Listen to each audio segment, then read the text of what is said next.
এই সিংহী হবি তুই। আমি তোর কথা দিতেছি, যদি তুই আমারে ভালোবাসোস তোর জন্য আমি মরতেও রাজি। আর যদি না বাসি?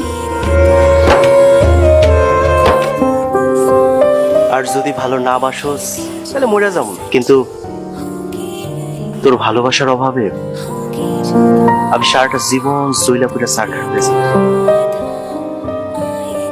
ও রে আমার প্রেমিক রে, তোরে বুকে জড়ায় ধারণা পর্যন্ত শান্তি হইব বুকে।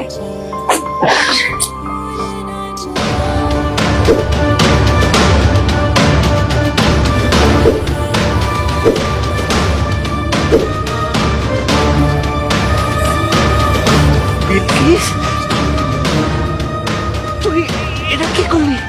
চুপ কর সরের বাচ্চা, আমি সেই মিলি যার বাপের আন্ডার তুই ট্রাকের হেল্পারি করতি। আমার বাপ তোরে নিজের সন্তানের মতো রাখতো, আর তুই আমার সেই বাপের মারা ফেলাইলি। তোরে আমি কত জায়গায় খুঁজছি কেন জানোস? খুঁজছি কারণ আমি আমার নিজের হাতে তোরে করবো তাই। তুই আমার বাপের, তোর বাইচা থাকার কোনো অধিকারই নাই। তুই রহমান চাচার মাইয়া। খোদা, বিলকিস না, মিলি মিলি, আমি তোর বাপের মারি নাই মিলি, আমি তোর বাপের মারি নাই। আবার মিছা কথা? আজকে আর মিছা কথা করার কোনো লাভ নাই। তোর তো আমি আজকে শেষ করে দিছি। তুই তো শেষ রফিক, তোর বাপকে আমি নিভাই। আমি শেষ? তুই আমার কাছে সেই বিলকিস,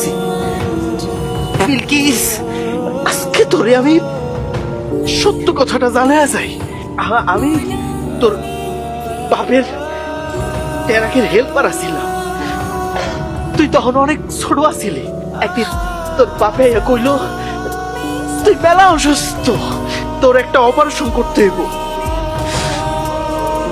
আর সেই অপারেশনের লেগে মেলা টাকা দরকার, কিন্তু তোর আব্বাই কোনো জায়গা থেকে টাকার ব্যবস্থা করতে পারতেছিল না।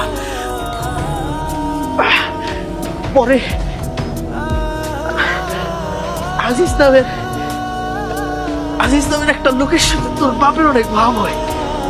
সে সোনাকারের বাড়ি করতো। তোর বাবা আজিজ মোল্লার কাছ থেকে তোর অপারেশনের টাকা নেয়। যখন তোর অপারেশন শেষ হয়ে গেল, তোর বাপে আর আজিজ মোল্লার লগে কথা করে না, দেখা করে না, সব যোগাযোগ বন্ধ করে দিছিল। কারণ তোর বাপে সোনাকার বাড়ির কাজ করতে চায় না। আর সেই রাগে, সেই ক্ষোভে আজিজ মোল্লার লোকেরা তোর বাপের মাইনা ফেলছে,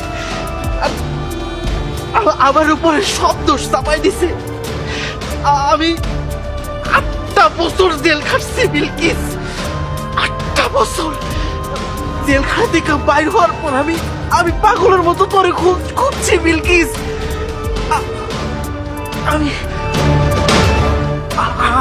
একটা কোথাও মিথ্যা কইতাছি না বিলকিস।